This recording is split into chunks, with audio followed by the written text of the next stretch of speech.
இந்த பதிவை கேட்பவர்கள் அத்தனை பேருக்கும் தீராத நோய் தீர்க்கப்படும். இதில் 3 விதமான வழிமுறைகள். இந்த 3 விதத்தையும் நீங்கள் உங்கள் வாழ்க்கையில் ஃபாலோ பண்ணணும். இது மிகவும் எளிமையானது. எளிமையான முறையில் தான் நம்ம எல்லா விஷயத்தையும் கடவுள் செய்யணும்னு எதிர்பார்க்குறாரு. நீங்கள் எத்தனையோ காலங்கள் கஷ்டப்பட்டீங்க, ஹாஸ்பிட்டலுக்கு லட்ச ரூபாய் செலவு பண்ணீங்க. ஆனாலும் ஒரு சின்ன ஒரு விஷயம் கூட நடக்கலை. எத்தனையோ பரிகாரம், பூஜைகள், கோயில், ஆலயங்கள். அப்போது ஏன் இவ்வளவும் தீரல அப்படின்னா, தீர்வுகள் உங்களுக்கு உள்ளேயே இருக்குது. அதை நீங்கள் பார்க்கல. அதனால தான் உங்களுக்கு நோய்கள் தீரல. நாம் இதனுடைய கட்டுக்களில் இருந்துக்கிட்டு இருக்கோம். அதனால தான் இன்னமும் அந்த நோய் தீவிரம் அடையுது. உங்களை வாழ விடாமல் சதி செய்வது இந்த நோய். இந்த நோய் கர்மாவால் ஏற்பட்டதா கேட்டால் தானே தெரியும். இல்லை பில்லி சூனியத்தால் ஏற்பட்டதா அதுவும் கேட்டால் தானே தெரியும். ஆனால் இந்த பதிவை கேட்டு முடிச்சதுக்கப்புறம் ரிலாக்ஸ்டான மனநிலையில் நீங்கள் இருப்பீங்க. எப்பெல்லாம் உங்களுக்கு நோய்கள் இருக்குதோ அப்போ எல்லாம் இந்த பதிவை தொடர்ந்து கேளுங்க. கடவுள் உங்களை என்னைக்கும் கைவிடலை அப்படின்னு இந்த பதிவின் மூலமாக சொல்லப்படுவார். ஓம் சாயிரா சாயிரா, ஓம் சாயிரா சாயிரா, ஓம் சாயிரா சாயிரா, அன்பே சாயிரா, பேரன்பே சாயிரா, அகிலம் தளிக்க ஆத்மா விழிக்க அனுதினம் சாயிரா, எங்கள் அன்பே சாயிரா. ஒன்றே இறைவன், ஒன்றே பூமிக்கென்றும் சாயிரா, சரணம் சாயிரா, நன்றே செய்து வாழ்வோம், நாம் ஒன்றே செய்து வாழ்வோம், அன்பே சாயிரா.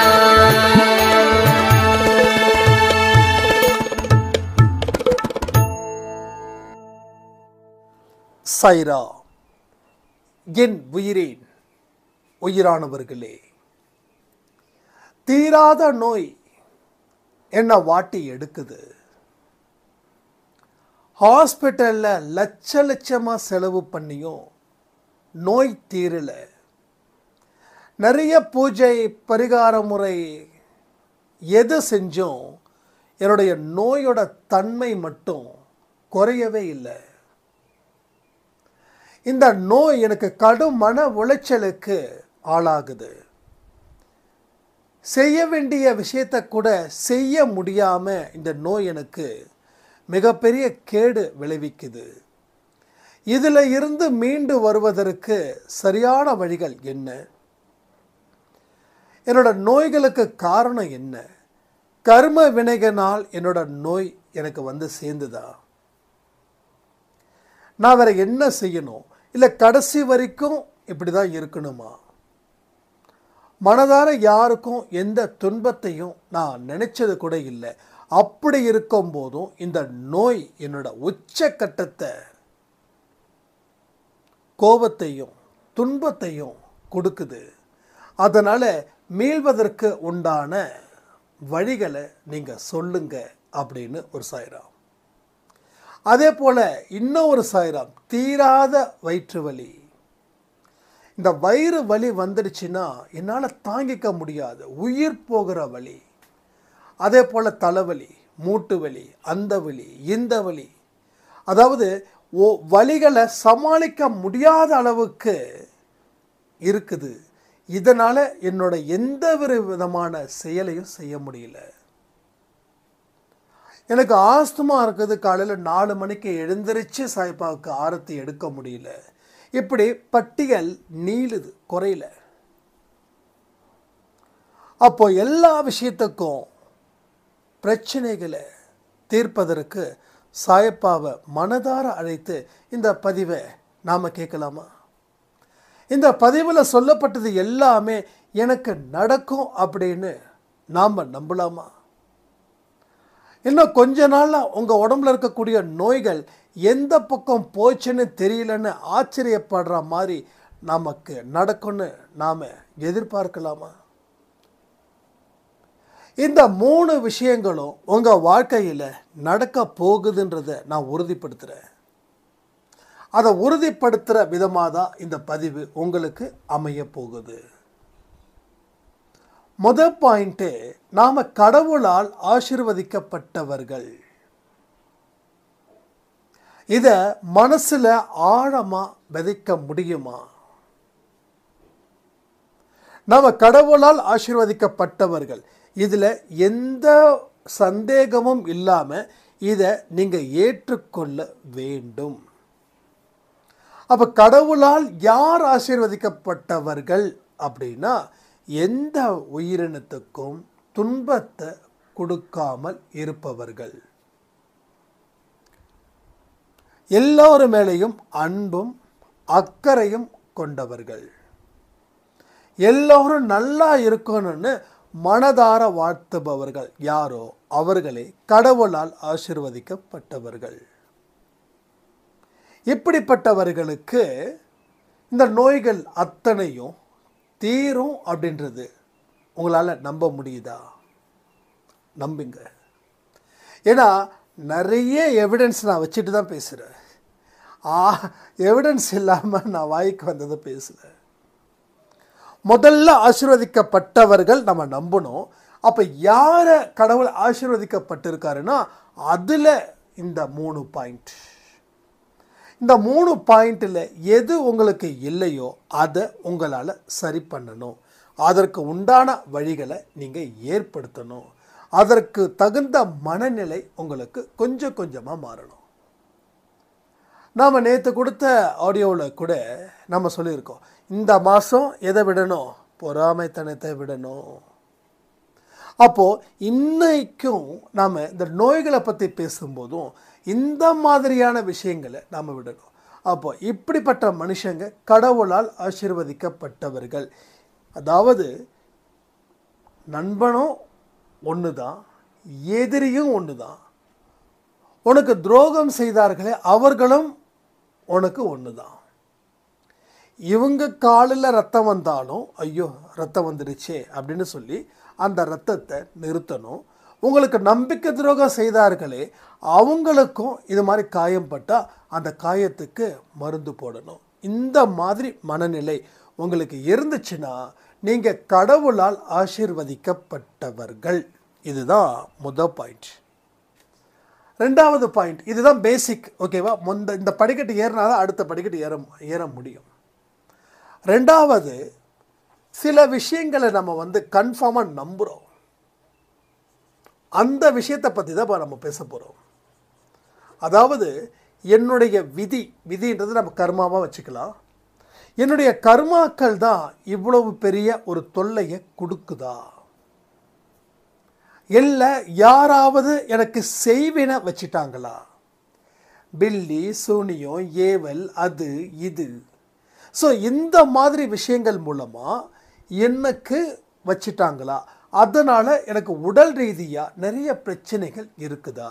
அது எனக்கு புரியாமல் தவிக்கிறேன்னு சொல்கிறீங்களே, அவங்களுக்கு அருமையான பதில் என்னன்னா, கர்மாக்கள் ஆரம்பத்திலேயே உங்களுக்கு வேலையை கொடுத்துடுச்சு.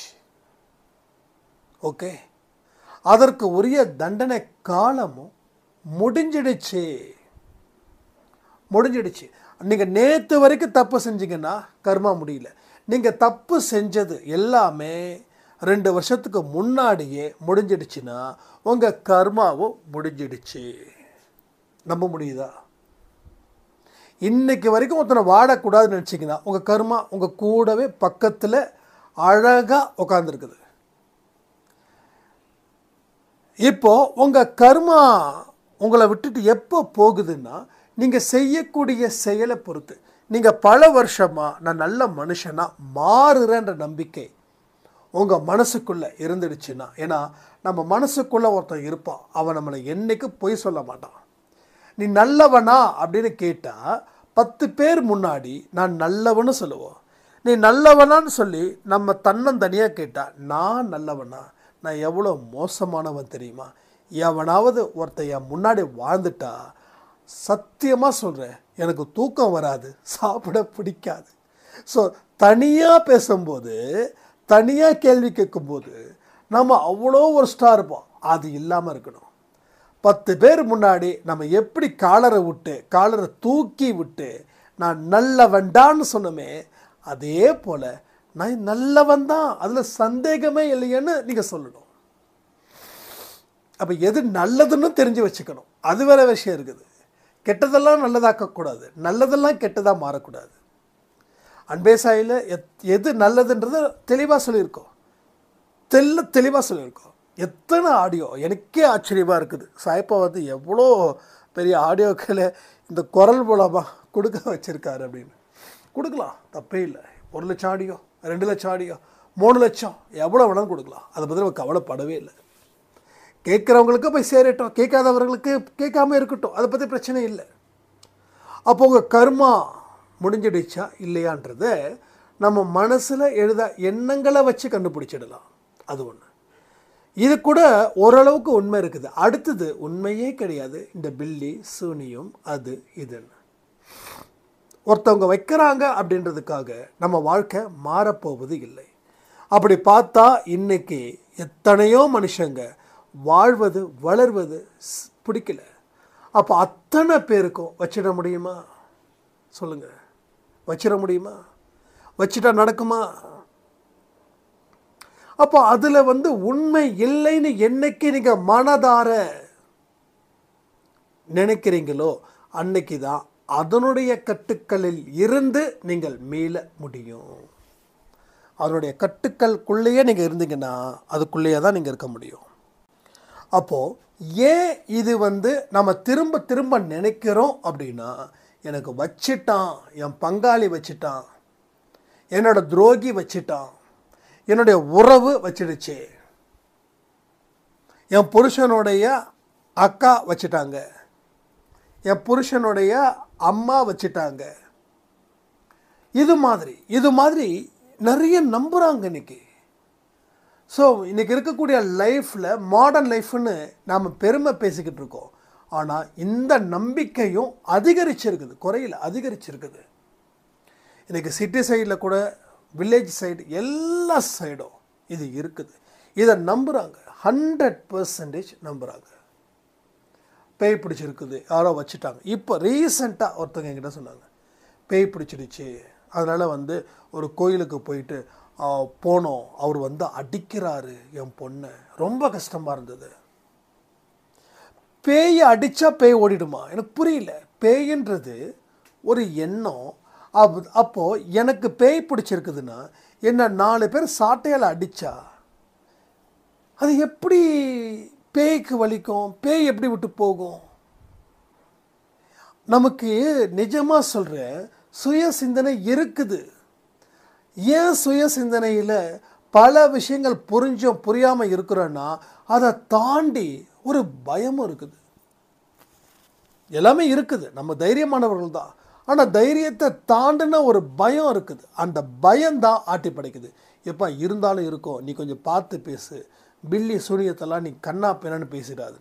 நான் இப்போயே சொல்கிறேன், பில்லி சூனியம் ஏவல் எது உண்மையிலே அது இருந்தாலும் என்னுடைய சாயப்பா அதை பலம் இழக்க செய்வார்னு நம்பிக்கை இருக்குது. நான் இருக்குதுன்னு சொல்லலை, இல்லைன்னு சொல்லலை. நீங்கள் இருக்குதுன்னா நீங்கள் இல்லைன்னுவீங்க, இல்லைன்னா இருக்குதுன்னுவீங்க. இப்போ இருக்குதா இல்லையான்றது உங்கள் மனநிலை பொறுத்து. இப்போ நீங்கள் இருக்குதுப்பா, நான் நம்புகிறேன்ப்பா அப்படின்னா கடவுள் உங்களை ஏன் காப்பாற்றாமல் போவார்? அப்போ அந்த பில்லியும் சூனியத்தோட வீரியம் கடவுளோட வீரியத்தை விட பெருசா? சொல்லுங்கள், கடவுளோட சக்தியோட பெருசா?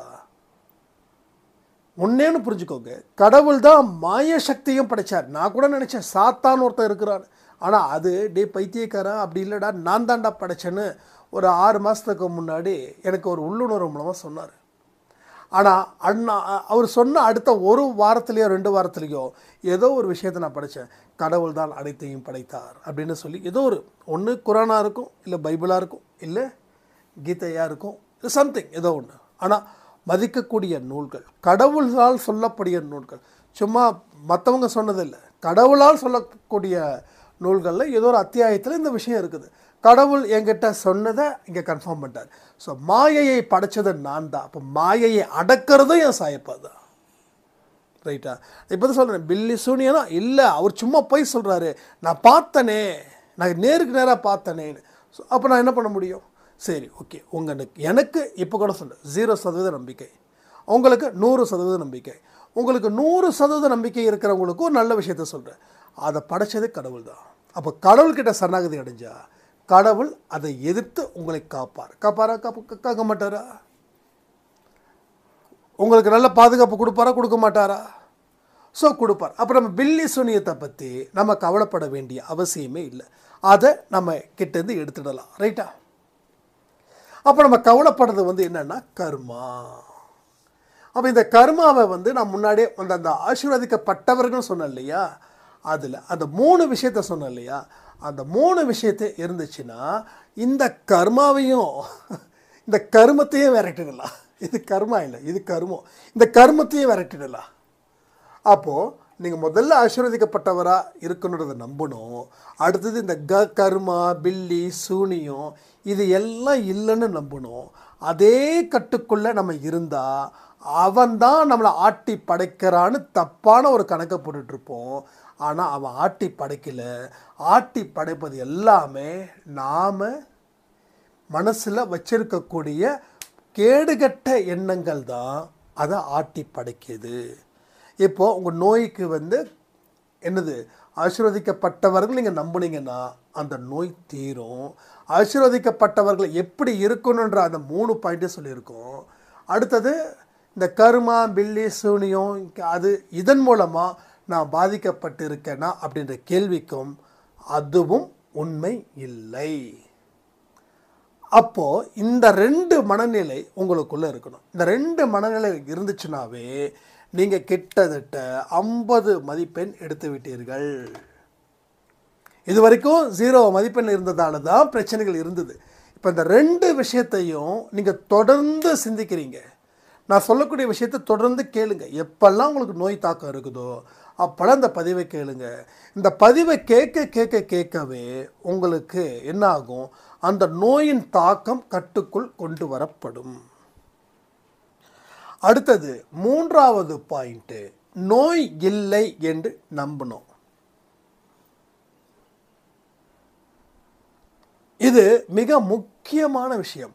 ஆனால் முதல் 2 விஷயத்தை நீங்கள் நல்லா புரிஞ்சுக்கிட்டு அதன்படி உங்கள் வாழ்க்கையை ஆரம்பிச்சிட்டிங்கன்னா 3வது பாயிண்ட்டு உங்களுக்கு எளிதில் தீர்வுகள் கிடைக்கும். ஸோ நோய் இல்லை. அப்போ நோய் இல்லைன்னா இருக்குது, அது எப்படி இல்லைன்னு நினைக்கலாம். ஒரே விஷயம் பாருங்கள், உங்கள் உடலையும் உங்கள் ஆன்மாவையும் பிரித்து பாருங்கள். நீங்கள் வேற, உங்கள் உடல் வேற. நீங்கன்றது ஆன்மா. ஆன்மா தான் நீங்கள் தான் ஆன்மா. உடல் அப்படின்றது நம்ம உடம்புக்கு போடுற ட்ரெஸ்ஸு மாதிரி. ஆன்மான்றது உடல்ன்றது என்னது, போட்டுக்கிற ட்ரெஸ்ஸு மாதிரி. நீங்களும் ஆன்மாவும், அதாவது உடலும் ஆன்மாவும் தனித்தனியாக இருக்கிறது. நாம தான் 2த்தையும் சேர்த்து வச்சுருக்கோம். இப்போ நான் யார் அப்படின்னு சொன்னால் என் பேரை தான் நான் சொல்லுவேன். அப்போ என் பேர் தான் நானா? இல்லை நானா? அப்போ எனக்குள்ளே இருக்கிறது என்ன? அதுதான் நான். நான் சந்தோஷ் அப்படின்னு ஒரு ஐடென்டிஃபை நம்ம சொல்லலாம். ஆனால் அது நானாக முடியாது. என் உயிர் இருக்கிற வரைக்கும் நான் சந்தோஷ். என் உயிர் போயிடுச்சுன்னா நான் ஒரு பிணம். ஸோ நான் அப்படின்றது இந்த உடல். இந்த உடல் கடைசியில் எங்கே போகுது? மண்ணுக்குள்ளே போகுது. பஞ்சபூதத்திலேருந்து தான் வரும், அதே பஞ்சபூதத்துக்குள்ளே தான் போகிறோம். இது இல்லாமல் வாழ்க்கையே இல்லை. அப்போ நாம் ஒரு பெரிய காம்ப்ளிகேஷன் ஆகிக்கிறோம். எனக்கு உடம்பு சரியில்லை, எனக்கு மனசு சரியில்லை. முதல்ல எனக்குன்ற ஒரு வார்த்தையை விட்டுட்டு நமக்குள்ள ஒரு ஆன்மா இருக்குது. ஆன்மாவை தாண்டி ஒரு விஷயம்தான் இந்த உடல். அப்போ நம்ம மனசுக்குள்ள எப்பேற்பட்ட எண்ணங்களை விதைக்கணும் தெரியுமா? நான் வேறு, உடல் வேறு. அப்போ உடல் வேறுன்னு சொல்லும்போதே உங்களுக்கு உடலை பற்றி ஒரு கவலைகள் இருக்க போவது இல்லை. உடலை பற்றி கவலை இருக்காது. இப்போது எனக்கு தலைவலி அப்படின்னு அவங்கக்கிட்ட சொன்னால் அது ஒன்றும் சரியில்லை, சரியாயிடுன்னு சொல்கிறீங்க. ஏன்னா உங்களுக்கு வலிக்கலை, உங்கள் உடலுக்கு வலிக்கலை, எனக்கு வலிக்குது. அப்போ நீங்களும் உங்கள் உடலை இந்த மாதிரி நினச்சிங்கன்னா சரியாயிடும். ஐயோ நமக்கு தலைவலி ஸ்டார்ட் ஆகிடுச்சு, வரக்கூடாத தலைவலி வந்துடுச்சு, இனி இது என்ன படாத பாடுபடுத்த போகுதுன்னு நீங்கள் முடிவு பண்ணிட்டீங்கன்னா நீங்கள் நினச்சதை விட அது உங்களை படாத பாடுபடுத்தும். நீங்கள் நினச்சே பார்த்துருக்க மாட்டீங்க இவ்வளவா கஷ்டத்தை கொடுக்கணும். இல்லை, அதை விட வலி அதிகம். அப்போது உடல் வேறு, நீங்கள் வேறு. இந்த இடத்துல நீங்கள் கொண்டு வந்து அந்த ஃபோக்கஸ் பண்ணிட்டீங்க அப்படின்னா உங்களோட நோய்கள் பாதி அளவுக்கு குறையும். இது ஒரு பாயிண்ட். இதுலேயே கூடுதல் பாயிண்ட்டு, எனக்கு நோய் இல்லை, நான் ஆரோக்கியமாக தான் இருக்கேன் அப்படின்னு சொல்கிறதுக்கு பதிலாக நான் ஆரோக்கியமாக தான் இருக்கேன், நான் ஹெல்த்தியாக தான் இருக்கேன், எனக்கு எந்த விதமான குறையும் இல்லாத வாழ்க்கையை என் சாயப்பா கொடுத்துருக்காருன்னு அதை மனசில் அமைதியான முறையில் நீங்கள் தியானிக்கணும். இந்த மாதிரியான வார்த்தைகளை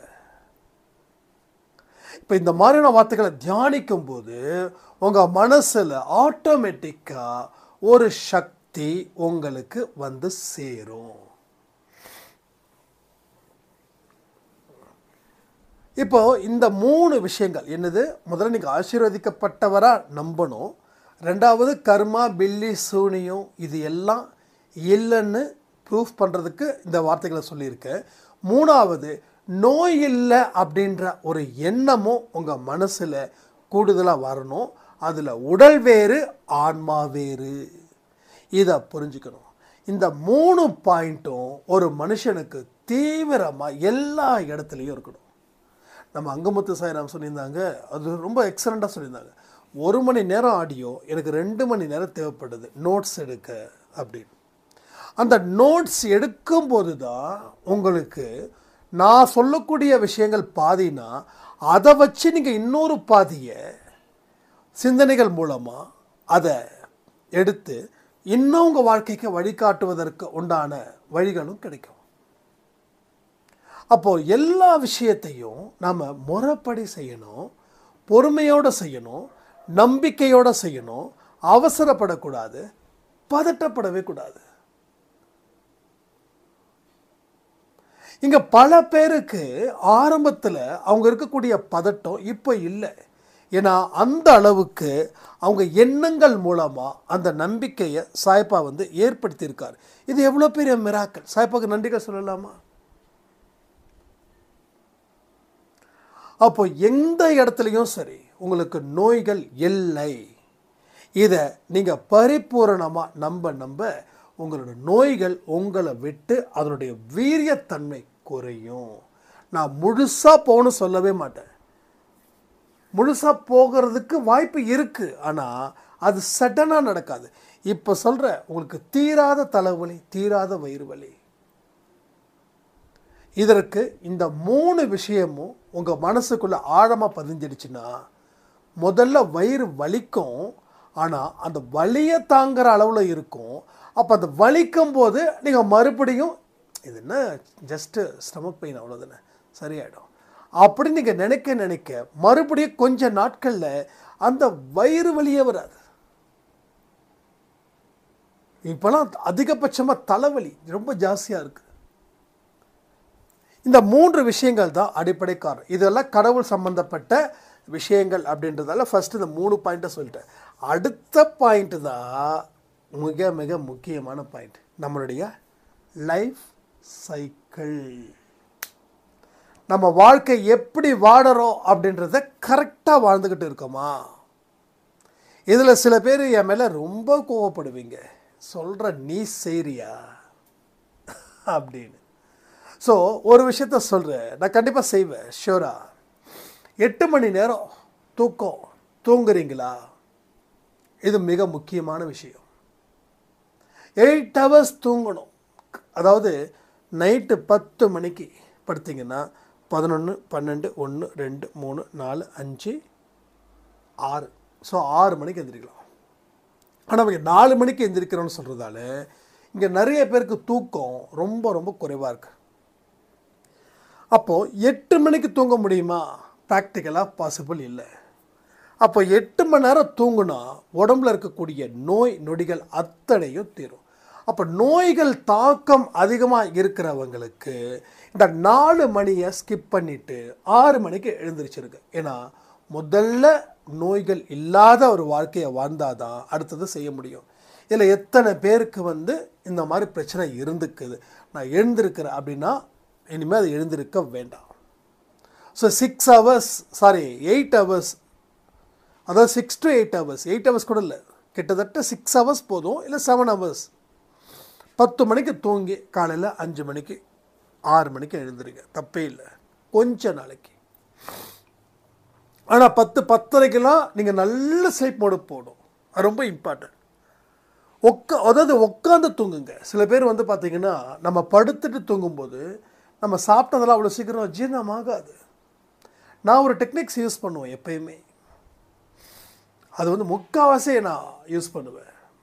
12 மணிக்கு நான் பெட்ரூம் வந்தால் கூட சேரில் உட்காந்து எந்த விதமான ஆடியோ எதுவுமே இது பண்ணாமல் ஃப்ரீயாக சும்மா கண்களை மூடிக்கிட்டு அப்படியே உட்காந்துக்கிட்டே தூங்குவேன். இது ஹீலர் பாஸ்கர் அவர்கள் கற்றுக் கொடுத்தது. உட்காந்துட்டு தூங்குங்க, நீங்கள் சவுண்ட் ஸ்லீப்புக்கு சீக்கிரமாக போயிடலாம் அப்படின்னு. அப்படி தூங்கும்போது எனக்கு சீக்கிரமாக, இப்போ நான் 2 மணிக்கு நான் 12 மணிக்கு நான் தூங்குறேன்னா படுக்க போகிறேன்னா எனக்கு டீப் ஸ்லீப்புக்கு 3 மணி ஆகும். ஆனால் அதே 12 மணிக்கு நான் உட்காந்த மாதிரி தூங்குனேன்னா நான் 1 மணிக்கே நான் டீப் ஸ்லீப்புக்கு போயிடுவேன். ஸோ எது எனக்கு இன்னமும் ஒரு ஆரோக்கியமாக இருக்குதோ அதை நான் எடுக்கிறேன். ஸோ அதில் உட்காந்து கண்ணு 2 தடவை 3 தடவை ஜெர்க் ஆகும். 3வது தடவை ஜெர்க் ஆகும்போது அப்படியே கட்டில் பாஞ்சி படுத்தணும், தூங்கிடணும், அவ்வளோதான். அப்போது தேவையில்லாத தாட்ஸு எதுவுமே வராது. நீங்கள் எதெல்லாம் நைட்டு படுத்துக்கிட்டு யோசிக்கிறீங்களோ அது எல்லாமே உங்களுடைய பலத்தை இன்னும் ஜாஸ்தி பண்ணுது. அப்போ நைட்டு நம்ம பார்க்கும்போது எதிர்மறை எண்ணங்கள் தான் அதிகமாக நம்ம சுவாசிப்போம், நேர்மறை எண்ணங்கள் கம்மி, எதிர்மறை எண்ணங்கள் அதிகம். புரியுதா உங்களுக்கு? அதுதான் இங்கே பெரிய பிரச்சனையாக நிற்குது. அப்போ இதை எல்லாத்தையும் நம்ம சரி பண்ணணும். ஏன்னா சுவர் இருந்தால் தான் சித்திரம் வரைய முடியும். ஸோ உடலும் ஆன்மாவும் தனின்னு சொன்னோம், அது ஸ்பிரிச்சுவாலிட்டி பேஸ் பண்ணும்போது. ஆனால் உடலால் தான் இங்கே ப்ராக்டிக்கல் லைஃபையும் பார்க்க முடியும். ஏன்னா இங்கே சம்பாதிக்க வேண்டிய நிர்பந்தத்துலேயும் நாம் இங்கே இருக்கோம். ஓகேவா? சம்பாதிக்கக்கூடிய நிர்பந்தத்துலேயும் இருக்கோம். ஒரு கண்ணு ஆன்மீக பாதை, ஒரு கண்ணு ப்ராக்டிக்கல் லைஃப். நான் வெறும் ஆன்மீகத்தை பற்றியே பேசிக்கிட்டு இருந்தேன்னா துட்டு, குழந்தைங்களோட எதிர்காலம் அது பார்க்கணும்ல. நீங்கள் ஹவுஸ் ஒய்ஃபாக இருக்கலாம், உங்களுக்கு பணம் தேவைப்படாமல் இருக்கலாம், ஆனால் உங்கள் கணவரை பார்த்துக்கணும், உங்கள் குழந்தைகளை பார்த்துக்கணும், உங்கள் உறவுகளை பார்த்துக்கணும். அதுக்கு நீங்கள் ஸ்ட்ராங்காக இருக்கணும்ல. அப்போ என்ன சாப்பிட்றோம் அப்படின்றது முக்கியம். ஏன் உடலுக்கு என்ன தேவையோ அதை நான் சாப்பிட்றேன்னா அது முக்கியம். அப்போ நான் செலக்ட் பண்ணி சாப்பிடணும், இதுதான் நான் சாப்பிடணும் இன்னைக்கு அப்படின்னு நினச்சி செலக்ட் பண்ணி ஆரோக்கியமானதாக சாப்பிடணும். ஆரோக்கியமானதாக சாப்பிட்டா தான் என் மூளை வேலை செய்யும். நான் தினமும் கிரில்லும் தந்தூரி சிக்கனும் சாப்பிட்டுக்கிட்டு இருந்தேன்னா மூளை வேலை செய்யாது. ஏன் செய்யாதுன்னா அது ஜீரணமாக்கிறதுக்கு உண்டான தன்மை ரொம்ப நேரமாகும். சாப்பிட்ட உடனே வேலை செய்யணும் முடியுமா? சாப்பிட்ட உடனே வேலை செய்யணும். சாப்பிட்டோன்னே ஒரு 1/2 hour கழித்து சொல்கிறேன். நாம் மோஸ்ட்லி சும்மா சிட்டிங் ஜாப் தான் பண்ணுறோம். சொல்கிறேன், ஒரு 1/2 மணி நேரத்தில் நீங்கள் சாப்பிட்டீங்களான்னு தெரியாத அளவுக்கு சாப்பிடணும். ஆனால் எனர்ஜெட்டிக்காக சாப்பிடணும். ஸோ 8 hours தூக்கம், அதாவது நோயோட தாக்கம் அதிகமாக இருக்கிறவர்களுக்கு சொல்கிறேன். 8 hours தூக்கம். நார்மலாக இருக்கிறவங்களுக்கு 6 மணி நேரம் போதும். நல்லா கிடைக்கும். 8 மணி நேரமாக ஓகே, இனிமேல் காலைல 6 மணிக்கு அதெல்லாம் கிடையாது. ஆரோக்கியமாக இருக்கிறவர்கள் இந்த பிபி சுகரெல்லாம் கூட அதெல்லாம் வந்து கணக்கில் வராது. பிபி சுகர்லாம் நோயே கிடையாது. ஏன்னா நோய் இல்லாத மாதிரி ஆயிடுச்சு இன்றைக்கி இருக்கிறதுல. ஒருத்தருக்கு ஃபீவர் இருக்குதோ, சளி இருக்குதோ, ஆனால் பிபி இருக்குது, சுகர் இருக்குது.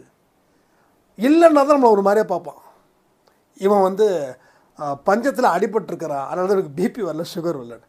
அப்போ பிபி சுகர் யாருக்கு வருது? நல்ல டேஸ்ட்டாக சாப்பிட்றவங்க தானே வரும். ஒரு குருவிக்கு வருதா, ஒரு பறவைக்கு வருதா, காக்காவுக்கு வருதா, மிருகத்துக்கு வருதா? எதுக்கும் இல்லை, நமக்கு தான் வருது. ஏன்னா நம்ம விதவிதமாக சாப்பிட்டு நல்ல எண்ணெயெல்லாம் ஊற்றி நல்லா புரட்டி அதை பண்ணி இதை பண்ணி சாப்பிட்டு உடம்புல ரத்தம் சுண்டி பிபி ஏறி, பிபினால சுகர் ஏறி, அதுக்கப்புறம் அடுத்தடுத்ததெல்லாம் ஏறி கடைசியில் பார்த்தீங்கன்னா உடம்புல எல்லா வியாதியும் ஒரு மனுஷனுக்கு குறைஞ்சது இப்போ 2 வியாதி கேரண்டி. இப்போ இன்னும் கொஞ்சம் நாள் ஆகும்னா, இன்னும் ஒரு 10 வருஷத்துக்கு அப்புறம் 3 வியாதி கேரண்டி. அடுத்தது 4 வியாதி கேரண்டி. அடுத்தது 40 கேரண்டிப்பா. 40 என்ன கேரண்டி? வயசு 40 முடிஞ்சிடும். 20 வயசில் படிப்பை முடிக்கிறோம், அடுத்த 20 வருஷம் கல்யாணம், அவ்வளோதான், முடிஞ்சிச்சு லைஃப். ஆனால் இந்த இடத்துல தான் நம்ம சேலஞ்சாக வாடணும். 100 நான் தாண்டுவேன்னு சொல்லணும்.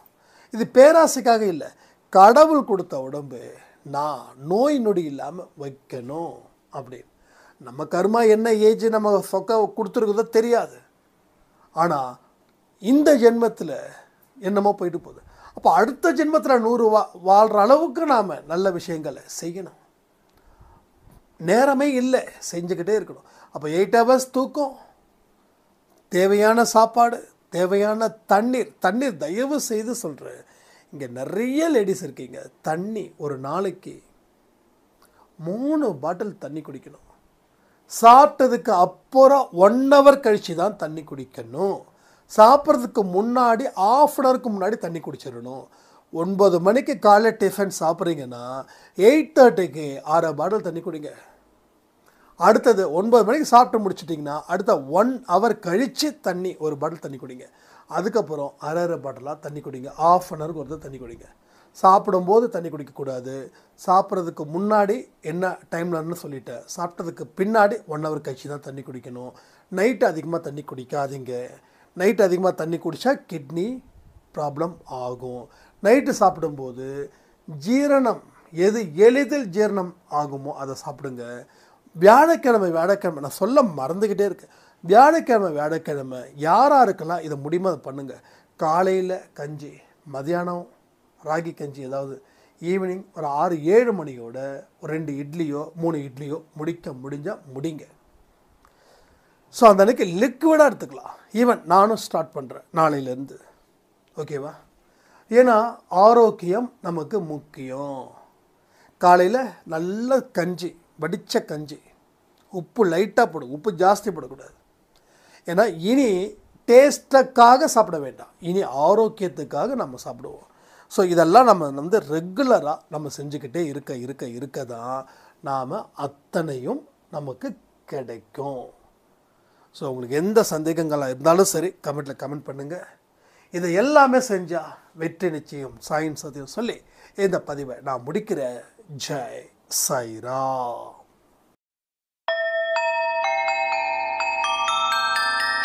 ஓம் சாயிராம்.